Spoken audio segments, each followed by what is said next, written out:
चोरों ने सोनिया विहार के मंदिर के दान पात्र में लगाई सेंध, घंटा और पीतल का सर्प भी चुराया। दान पात्र में थे करीब 1 लाख रुपए।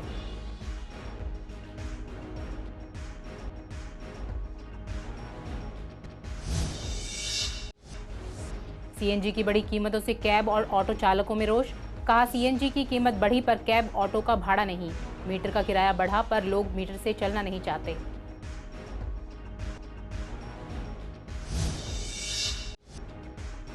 दुकानदार नहीं चाहते G20 के दौरान बंद हो मार्केट्स। दुकानें बंद होने से दिहाड़ी पर काम करने वालों पर पड़ेगा असर। कोविड के नुकसान से उभरने की कोशिश कर रहे व्यापारी भी होंगे प्रभावित।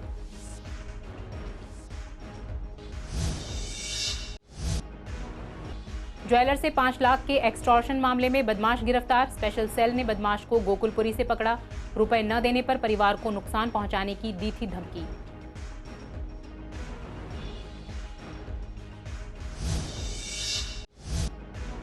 कमाई से ज्यादा भरने पड़ते हैं चालान। ई रिक्शा चालकों ने कहा, लाइसेंस जल्दी बनता नहीं, प्रशासन काटता है चालान। लाइसेंस और ई रिक्शा के कागजात की हो रही है चेकिंग।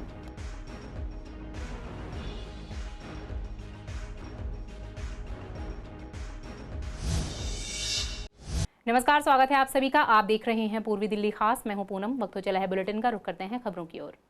सोनिया विहार के पहला पुस्ता सर्कुलर रोड के भगत जी मंदिर में चोरी का मामला सामने आया है। चोरों ने मंदिर में रखे दान पात्र से करीब 1 लाख रुपए, मंदिर का घंटा और पीतल का सर्प चुराया है। यह घटना सीसीटीवी कैमरे में कैद हुई है, जिसमें 3 चोर मंदिर से चोरी के सामान को ले जाते हुए साफ दिखाई दे रहे हैं। इस घटना से स्थानीय लोगों में काफी रोष है। मंदिर के पुजारी ने बताया कि हर साल दान पात्र को जन्माष्टमी के मौके पर खोला जाता है और हर साल करीब 1 लाख से ज्यादा रुपए इस दान पात्र से निकलते हैं। फिलहाल पुलिस ने चोरी का केस दर्ज कर चोरों की तलाश शुरू कर दी है। भगवान की पूजा करते हैं यहाँ पे, लेकिन लोग चोरी करते हैं।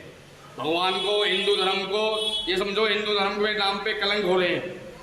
देखिए हमारे यहाँ भी इतना बड़ा दान पात्र था, वो दान पात्र भी ले गए। ठीक है, वहाँ पे चांदी की खाटू श्याम जी की इतनी मूर्ति थी, वो भी ले गए। और एक जीना लगा रखा था, जैसे एल्युमिनियम का 18-20 हज़ार रुपये का था जीना, जो लंबा बड़ा करते थे, छोटा बड़ा, वो भी ले गए। भगवाना था 100 किलो का, जिसमें भंडारा बनता था हर 15 दिन 20 दिन में, वो भी ले गए। और कुछ जैसे घंटा है, कम से कम 7-7 किलो के घंटे थे, वो भी ले गए। और कुछ ऐसी चीज़ें ले गए, इन्वर्टर। लगभग कितना कैश था दान पात्र में? दान पात्र में ये लमसम 1 साल के अंदर दान पात्र खुलता था। जैसे जन्माष्टमी है तो जन्माष्टमी से अगले दिन इस मंदिर का रूल है कि भंडारा होता था भगत जी के नाम पे, तो वो खोलने नहीं पाया था। 1 साल का हो गया था, अब खोलने वाला था 1-2 दिन में, उससे पहले वो चोरी हो गया। कितना कैश हुआ? कैश है कम से कम लमसम बता सकता हूँ, अंदाजा बता सकता हूँ, कंफर्म मैं भी नहीं हूँ, 1 के करीब में या 80-90 कुछ ऐसी लमसम। सारा कितना मतलब कैश होगा जिस तरीके से चोरी का सामान? कम से कम 3-4 लाख रुपए की तो चोरी है। दिल्ली में सीएनजी की बढ़ती कीमतों को लेकर कैब ड्राइवरों और ऑटो चालकों में खासा रोष है। उनका कहना है कि सरकार किराए में कोई बढ़ोतरी नहीं करती, लेकिन सीएनजी महंगी कर दी गई है। इसका खमियाजा ऑटो और कैब ड्राइवर्स को भुगतना पड़ता है। इस मुद्दे पर सीसीएन के संवाददाता से ऑटो वालों ने कहा कि मीटर का किराया बढ़ाया गया है, लेकिन लोग मीटर से चलने को तैयार नहीं होते। वे किराया तय करके जाना चाहते हैं। ऐसे में कैब और ऑटो ड्राइवर्स को काफी नुकसान होता है। ऐसे में सीएनजी के दाम बढ़ने का असर महीने के बजट पर पड़ेगा। सीधे 1 रुपया बढ़ा दिया गया है। आपको बता दें कि दिल्ली में सीएनजी की कीमत 1 रुपये प्रति किलो बढ़ा दी गई है। बुधवार सुबह से सीएनजी 74.59 रुपये प्रति किलोग्राम मिलेगी। करीब 4.5 महीने बाद सीएनजी की कीमतों में इजाफा किया गया है। इससे पहले अप्रैल में कीमतों में कुछ कमी की गई थी। हमको कम में 15 रुपये हो जाता है दिन भर का। अच्छा, तो क्या इसके किराए पर भी कोई फर्क पड़ता है? किराए पर कोई फर्क नहीं पड़ेगा।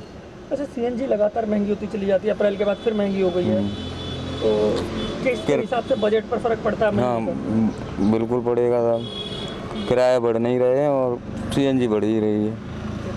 क्या कुछ कहना चाहेंगे खासकर आप इसे लेकर सरकार से? सरकार से क्या, अब देखो हम लोगों के ओला वालों की हड़ताल है, 28 की एयरपोर्ट पे कर रहे हैं, देखते हैं क्या होता है।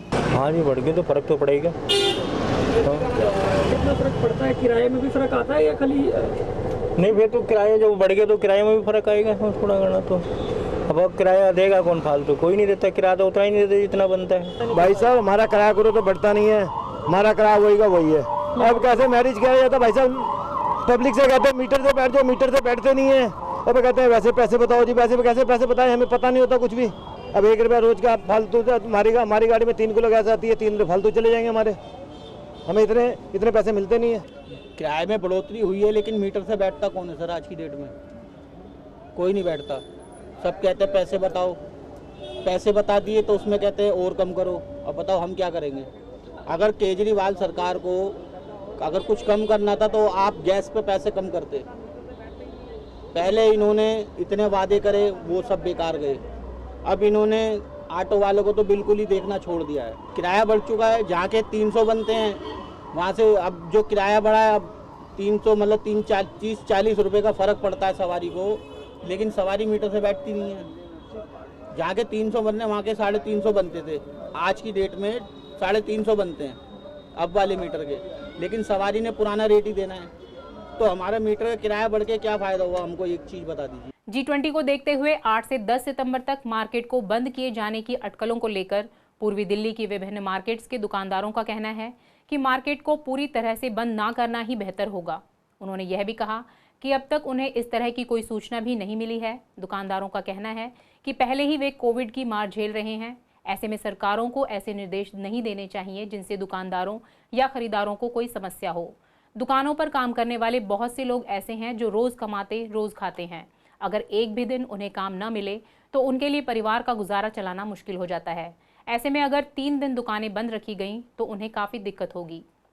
देखिए, अभी जहाँ तक बात करें निर्देश की, तो अभी हमारी कृष्णानगर या लाल क्वार्टर की मार्केट को ऐसा कोई निर्देश नहीं आया अभी। और जहाँ तक सुनने में समाचार पत्रों में जो सुनने को मिला है कि नई दिल्ली की मार्केटें बंद रहेंगी और वर्क फ्रॉम होम दिया जाएगा जो प्राइवेट ऑफिस वाले हैं, और प्लस जहाँ जहाँ दुकानें हैं जैसे कि हमारे यहाँ का लीला होटल है या और जो भी होटल है उनके आसपास की मार्केटों को बंद किया जाएगा। असर तो इनका देखिए दिखेगा काफ़ी। हालांकि हमारे देश के लिए एक अच्छा अवसर है कि कॉमनवेल्थ के बाद एक नया अवसर पैदा हुआ हमारे इस देश को मिला है, तो अच्छी चीज़ है। लेकिन यह कि जो परेशानी थोड़ी बहुत होगी वो झेलनी पड़ेगी जनता को। सर देखिए, ऑफिस में तो कुछ ज़्यादा फर्क पड़ेगा नहीं, क्योंकि कोविड के वजह से वर्क फ्रॉम होम से लोग बहुत ज़्यादा अवेयर हो चुके हैं, कंफर्ट भी हो चुके हैं। लेकिन एक शॉपिंग मार्केट में इफेक्ट थोड़ा सा देखने को मिल सकता है। लेकिन एक शॉर्ट टर्म इफेक्ट है कि 3 दिन बहुत ज़्यादा नहीं है, सुनने में ज़्यादा लग रहे हैं, लेकिन अगर कुछ अच्छा होने वाला है तो उसका फ़ायदा भी मार्केट को लॉन्ग टर्म में मिलेगा।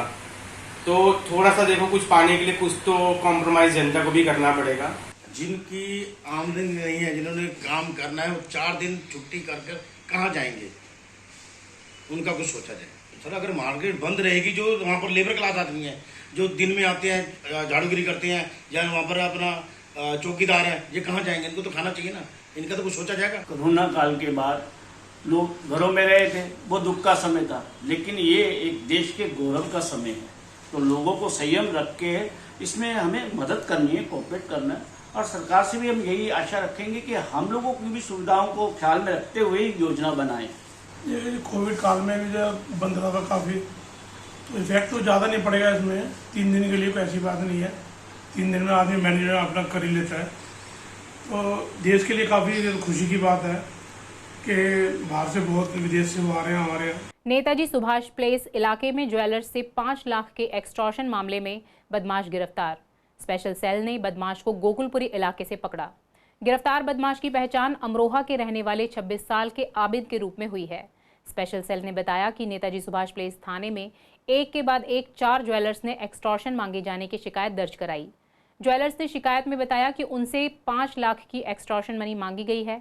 रुपए न देने पर परिवार को नुकसान पहुंचाने की धमकी भी दी गई है।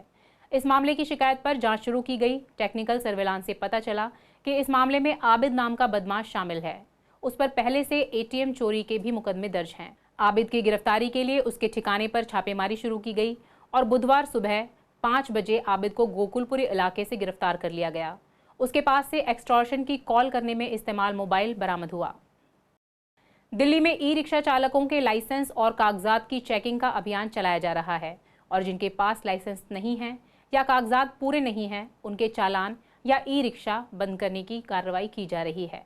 इसे लेकर ई रिक्शा चालकों में रोष है। सीसीएन के संवाददाता अहरार चौधरी ने इस मामले पर ई रिक्शा चालकों से बात की। उनका कहना है कि शाहदरा में करीब 50% से भी ज़्यादा ऐसे ई रिक्शा चालक हैं जिनके पास लाइसेंस नहीं है, लेकिन वे ई रिक्शा चला रहे हैं। बहुत से ई रिक्शा चालकों के पास कागजात भी पूरे नहीं हैं। ई रिक्शा चालकों का कहना है कि लाइसेंस जल्दी नहीं बन पाते हैं और प्रशासन बड़े बड़े चालान कर देता है। इस वजह से उन्हें काफ़ी दिक्कत हो रही है। वे महीने भर में इतना नहीं कमा पाते जितना कि उन्हें चालान भरना पड़ता है। इस वजह से काफ़ी दिक्कत होती है। ये जिस पे लाइसेंस नहीं है उनके भी काटे जा रहे हैं, जिनके कागज़ पूरे नहीं उनके भी काटे जा रहे हैं। बट अगर आदमी कोई मजबूरी में गाड़ी चला रहा है तो उन पे लाइसेंस नहीं है तो उनकी गाड़ियाँ बंद कर रहे हैं। और गाड़ियाँ बंद करने के कारण वो कहते हैं कि लाइसेंस दिखाओ और ये दिखाओ, वो सब चीज़ हमारे पास है नहीं। हाँ सर, परेशान हो गए। मतलब ज़्यादा दिक्कतें देते हैं सर इस चीज़ में। 40 हज़ार रुपये चालान कर देते हैं और हमें परेशान भी करते हैं। एंट्री भी बोलते हैं अलग से देने के लिए और फिर उनमें एंट्री भी देते हैं हम रोड की, तो भी फिर दिक्कत है, तो भी पकड़ लेते हैं हमारी गाड़ी, हाथ पांव जोड़ते हैं, फिर भी नहीं देते, हमें छोड़ते नहीं है गाड़ी। मतलब अभी ये तो नहीं है, हमारे तो पूरे डॉक्यूमेंट्स पूरे, फिर भी दिक्कत है। लाइसेंस भी हो तो भी दिक्कत है। हाँ ऐसे ही बताया, सब कुछ बंद हो जाएगा, रिक्शे भी बंद हो जाएंगे और दुकानें सब बंद हो जाएंगी। अच्छा, अभी क्या पुलिस पकड़ कर चालान वालान भी कर रही है, कुछ ऐसा है? अभी ऐसा तो नहीं है, 1-2 चलते हैं, सब नहीं चलते हैं। अब तो जो आते हैं नंबर वगैरह कागज़ वगैरह सब होके आते हैं, बिल्कुल लाइसेंस वगैरह सब मिलता है, तब मिलता है रिक्शा। लगभग यहाँ होंगे 2000 रिक्शे, लगभग ऐसे होंगे, क्योंकि लाइसेंस वगैरह किसी पे है ही नहीं इस टाइम। गाउड लाइसेंस वाले ही ज़्यादा चला रहे हैं। सर ऐसा है ना, कुछ अनट्रेन लोग हैं जिन्हें पूरी इसके मालूमात नहीं है। मतलब कि अगर सामने आगे पीछे गाड़ी चल रही है, इंडिकेटर का मतलब ही नहीं समझ पाते। सर एक तो शाहदरा में इतनी ज़्यादा ई रिक्शा हो चुके हैं कि ओवरलोडेड, कि इनको ये बहुत ज़्यादा तादाद में और जैसे मर्जी चलाते हैं, इनकी मनमानी चलती हैं और हर एक पुलिस वाले को पैसे जाता है तो उनको कोई कुछ कहता नहीं है। जैसे मर्जी 4-4, 5-5 लोडेड कर लेते। और मेन बात है इनमें ब्रेक कम होती हैं और इनसे पूरे जाम में रोड जाम लगना है। को भी खतरा रहता है रिक्शे पे बैठने में? सर ये 2-3 बार तो पलट चुके हैं यहाँ पे ये सब। सर सही है, जिसपे कागज नहीं बंद तो होना ही चाहिए। लाइसेंस वगैरह अपना पूरा रखो, कोई बंद नहीं करेगा। बहुत है रिक्शे ऐसे तो बते रहे।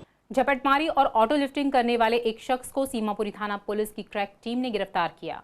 पुलिस ने आरोपी से छीना हुआ मोबाइल फोन और चोरी की बाइक बरामद करने के साथ ही स्नैचिंग के 2 मामलों सहित 3 मामले सुलझाने का दावा किया है। आरोपी पर पहले से 10 केस दर्ज हैं। पूछताछ में आरोपी ने दिल्ली और आसपास के इलाके में कई अन्य घटनाओं में शामिल होने का खुलासा किया।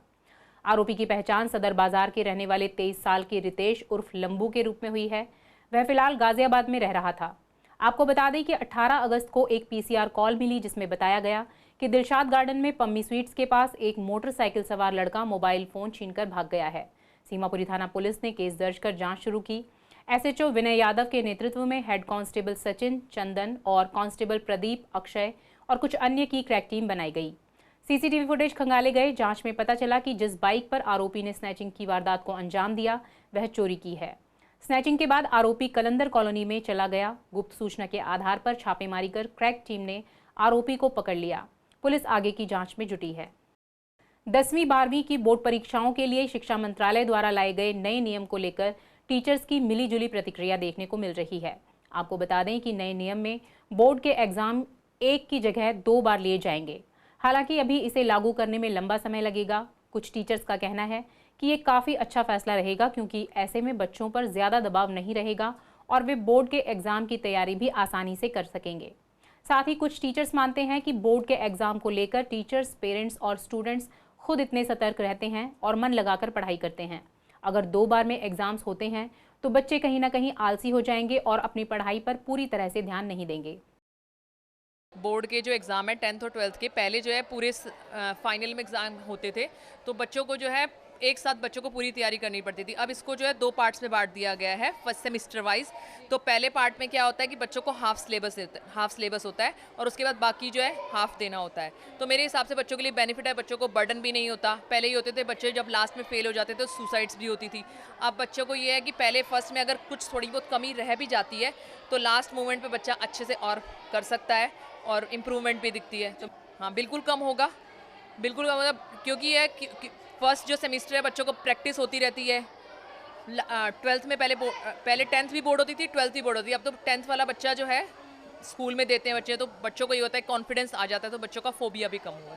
देखिए एक तो ये खबर अभी आई है, अब इसके ऊपर काम होगा। पहले भी था, लास्ट ईयर भी था ऐसे, लास्ट टू लास्ट ईयर कि 2 बार एग्ज़ाम होते थे।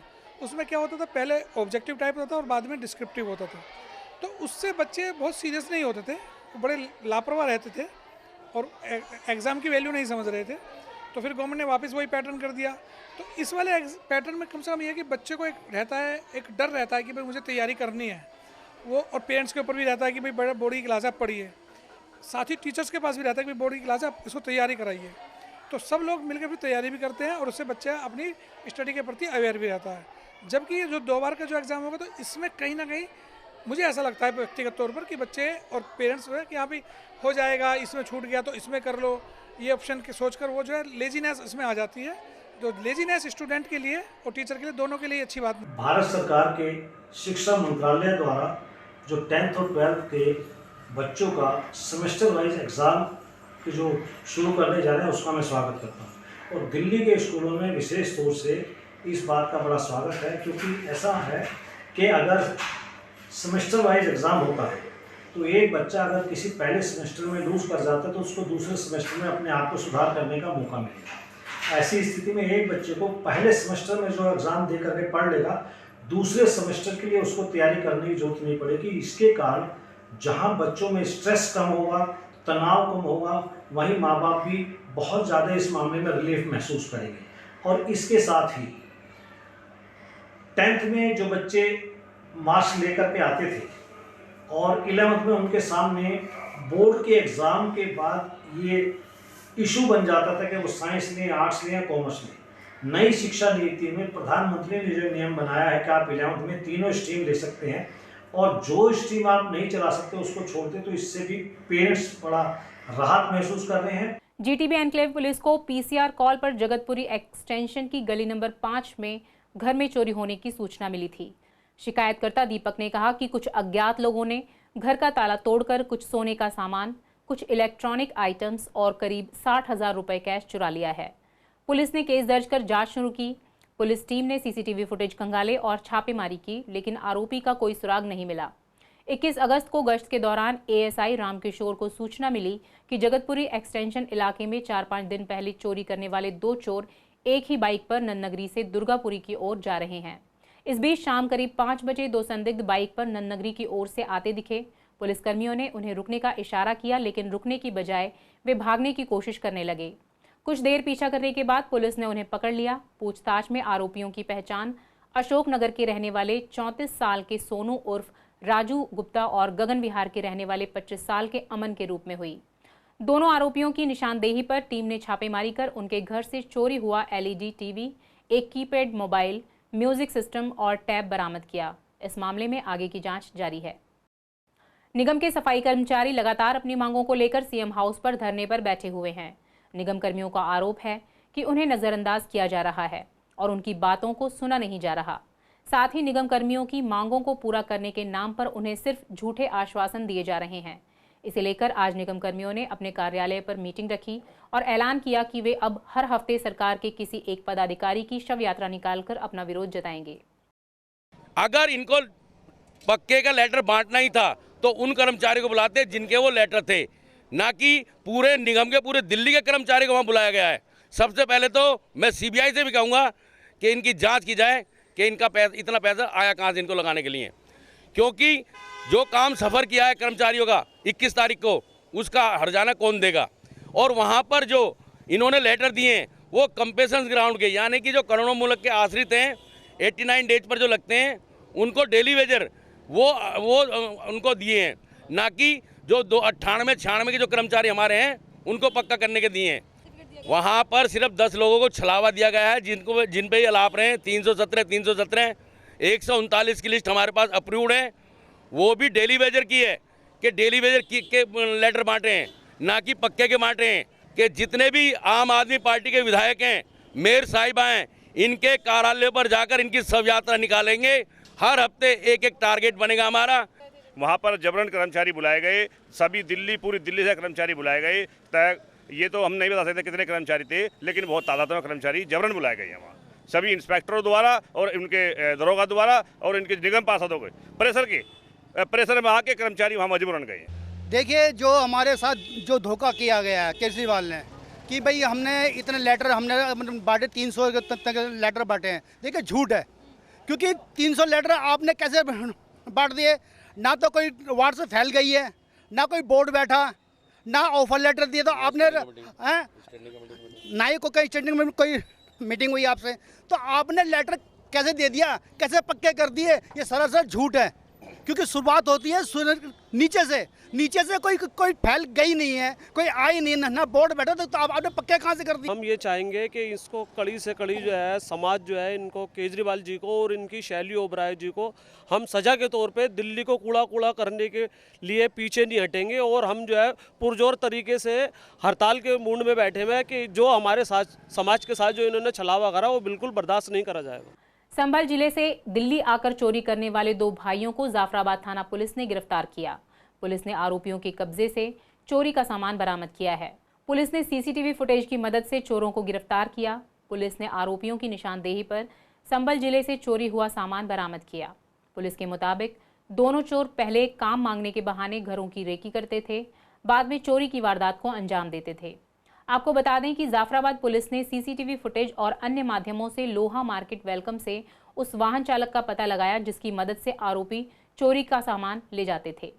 वाहन चालक से मिली जानकारी के आधार पर दोनों चोरों को संभल जिले में उनके घर से गिरफ्तार किया गया। पूछताछ में दोनों ने अपना अपराध कबूल किया। छापेमारी में चोरी हुए 740 कोट पैंट और कुछ समय पहले दिल्ली के गोंडा मौजपुर से एक गोदाम से चुराए गए जींस पैंट के 581 पीस बरामद हुए। जांच में पता चला कि दोनों पर पहले भी चोरी के कई मामले दर्ज हैं। पुलिस आगे की जांच में जुटी है। एक तरफ दिल्ली में G20 की धूम है, पूरी दिल्ली की साज सजावट की जा रही है, सड़कें सुधारी जा रही हैं, सौंदर्यीकरण किया जा रहा है। वहीं दूसरी ओर पूर्वी दिल्ली की कई जगहों की दशा बेहद खराब है। आज हम बात कर रहे हैं मानसरोवर पार्क के फ्लाईओवर के साथ वाली सड़क की। इस सड़क की हालत बेहद खराब है। सड़क पूरी तरह से टूटी हुई है। जगह जगह गड्ढों में बारिश का पानी भी इकट्ठा हो गया है। ऐसे में PWD ने कल नाले की सिल्ट भी निकाल दी है। इससे पूरी सड़क पर कीचड़ फैला हुआ है। लोगों का कहना है कि सड़क पहले ही काफ़ी खस्ताहाल है, उस पर पड़ी ये गाद राहगीरों की मुश्किलें और बढ़ा रही है।